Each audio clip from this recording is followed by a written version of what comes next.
স্মরণ করছি। এই মহৎ অনুষ্ঠানে সভাপতি করবেন বিদ্যালয় পরিচালনা পরিষদের সম্মানিত সভাপতি জনাব আফরোজা খানম নাসির।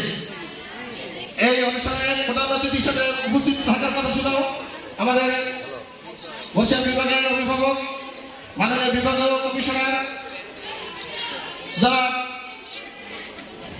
রাহাত কাউসার স্যার।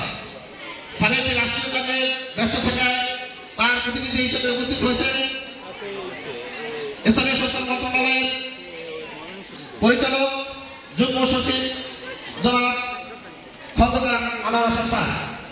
আমরা বিদ্যালয়ের পক্ষ থেকে স্যারকে উষ্ণ অভিনন্দন ও শুভেচ্ছা জ্ঞাপন করছি।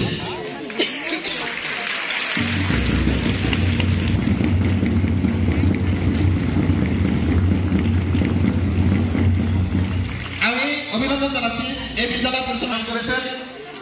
তাছাড়া আমাদের মাঝে উপস্থিত হয়েছে বরিশাল সিটি কর্পোরেশনের বিভিন্ন ওয়ার্ডের